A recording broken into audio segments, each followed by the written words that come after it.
नमस्कार। आप सबका हमारे चैनल ज्ञान द ट्रेजर पर स्वागत है। इस वीडियो में हम आपको बताने जा रहे हैं कि इत्र बेहतर होता है या परफ्यूम बेहतर होता है। और दूसरा हम आपको ये बताने जा रहे हैं कि इत्र कैसे पहचाने कि भाई ये कितना अच्छा है। तो सीधी बात है कि आजकल मार्केट में तो इत्र भरा हुआ है। इत्र इतना भरा हुआ है जितना बनता भी नहीं है। इतने फूल ही हमारे हिंदुस्तान में नहीं होते हैं जितने कि इत्र आज बिक रहे हैं। तो ओरिजिनल इत्र लेना बहुत ज़रूरी है और ये आपसे विश्वास पे ही रख सकते हो, विश्वास से ही खरीद सकते हो। आपको बाज़ार में बहुत खूबसूरत खूबसूरत फैशनेबल बॉटल्स मिल जाएंगे। हमें भी बनाना पड़ता है मजबूरन, क्योंकि अगर हम अच्छे बॉटल्स में या अच्छे पैकिंग में नहीं भेजें तो लोगों को लगेगा कि नहीं यार ये तो अच्छा इत्र नहीं है। पर मैं आपको बता दूं कि इत्र के जो खूबसूरत बॉटल्स होते हैं बहुत महंगे आते हैं, तो कॉस्टिंग तो भाई आप ही को देना पड़ता है। हमारी शिवागो.com का एक हमेशा मोटिव रहेगा कि इसके अंदर की जो चीज़ है वो अच्छी हो, उसमें आपको कोई तकलीफ नहीं होनी चाहिए। बॉटल्स जो है वो तो अपनी जगह है, तो आपके फ्रिज में रखा रहेगा या बाहर रखा रहेगा, जहाँ भी आप रखना चाहो रखो। चीज़ इम्पॉर्टेंट है। तो जब आप ओरिजिनल चीज़ लगाते हैं तो उसका फ़ायदा स्पिरिचुअल भी होता है। और ऐसे भी शिवागो.com पे बहुत सारी जो चीज़ें, बहुत सारी की सारी तरह हम अभिमंत्रित करके देते हैं कि भाई खुशबू अपनी जगह पे है, लगाकर फ़ायदा हो तो अच्छा ही है, क्योंकि इत्र जो है शुक्र का प्रतीक होता है, लक्ष्मी का प्रतीक होता है। तो इत्र जो है, बहुत लोग कॉन्फ्यूज़ रहते हैं, इत्र लगाते हैं कि परफ्यूम लगाएं, इसमें कॉन्फ्यूज़न रहता है। उनकी स्किन के लिए क्या बेहतर है? देखिए, इत्र पारंपरिक तरीके और प्राकृतिक पदार्थों से बनाया गया एक खुशबूदार तेल है और इसे बनाने में किसी तरह के केमिकल का इस्तेमाल नहीं किया जाता है। वहीं परफ्यूम में खुशबूदार तेलों के अलावा कई तरह के केमिकल का मिश्रण भी होता है।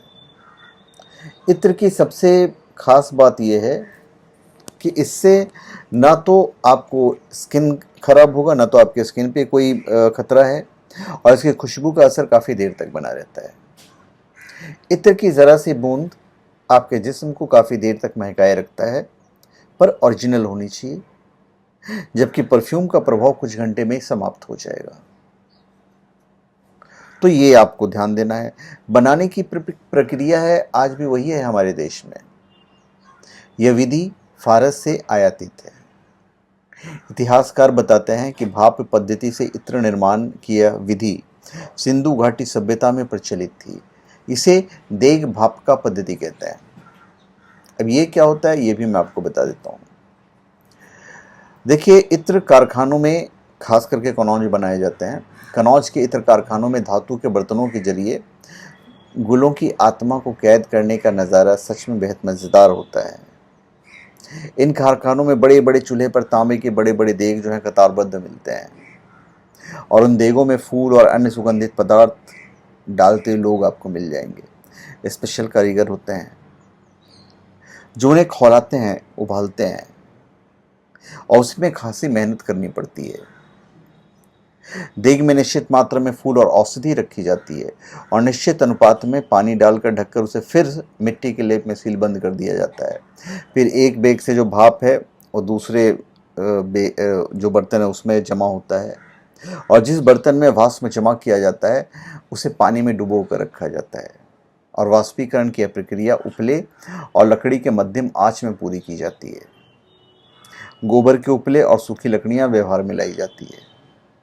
तो ये साधारण सा इत्र जो है ये यूं ही नहीं बन जाता है। अब इन नलियों के ज़रिए चंदन के तेल के संपर्क में लाया जाता है, यानी चंदन तेल तांबे के बर्तनों में भी रखा जाता है, और फिर उससे जब भाप निकलती है तो उसमें ऑयल बेस होता है जिसे कंडेंसर कहते हैं, या कंडेंसर में डाला जाता है। वाष्पित पदार्थ जिस बर्तन में जमा किया जाता है वो पानी में डुबो कर रखते हैं ताकि इत्र बनने की प्रक्रिया में कोई बाधा ना पहुंचे। तो इतना आसान नहीं होता है। तो भाई ये जो खुशबू है इसे बनाने में बड़ी मेहनत लगती है, तो सस्ती तो ऐसे भी नहीं होती है। जो ओरिजिनल इत्र होगी कभी भी सस्ती नहीं होगी। कन्नौज में तो कई परिवार पीढ़ियों से इसका बिज़नेस करते चले आ रहे थे। अब जाके ऐसा है कि अभी तो बहुत कम हो गया, पहले तो ऐसा कहा जाता था कि कन्नौज के नालियों में भी इत्र बहते थे। कारोबारी जो गुटखा वगैरह जो बेचते थे, पान तंबाकू, वहाँ भी इत्र का इस्तेमाल किया जाता है। और इत्र का इस्तेमाल मौसम को ध्यान में रखकर करना चाहिए। गर्मियों के मौसम में गुलाब, जास्मीन, खस, केवड़ा, मोगरा इत्र लगाने की सलाह दी गई है। और गर्मियों के मौसम में ये शरीर को ठंडा रखते हैं। और सर्दियों में मस्क, अंबर, केसर, ऊद का इत्र लगाने की सलाह दी जाती है। ऊद तो खैर बहुत महंगा है। तो इत्र बनाने के लिए फूल, हर्बल और मसालों का इस्तेमाल किया जाता है, इसलिए इत्र हमेशा परफ्यूम से एक बेहतर चीज़ है। और shivago.com पे आपको ये ओरिजिनल मिलेगा। बेशक हम अच्छे बॉटल्स आपको नहीं दे पाएंगे, पर 100% आपको अच्छा इत्र ज़रूर देंगे हम, जो पूजा पाठ में भी आप इस्तेमाल कर सकते हो। उसमें क्वालिटी होती है। पूजा पाठ में जब ओरिजिनल जब इत्र का इस्तेमाल किया जाता है तो उसका फल ही अलग होता है, चाहे गुलाब का इत्र हो या चंदन का इत्र हो। चंदन तो खासी महंगा है, आप जाओगे तो कम से कम ये 2 लाख 3 लाख रुपए पर किलो तक भी मिलता है। ऊद तो बहुत महंगा मिलता है। तो ओरिजिनलिटी इम्पॉर्टेंट है, ना कि बॉटल्स। तो धन्यवाद, आप सबका हमारे चैनल पे स्वागत है। आप हमारे चैनल पे सब्सक्राइब करें और अपने कमेंट दीजिए। धन्यवाद।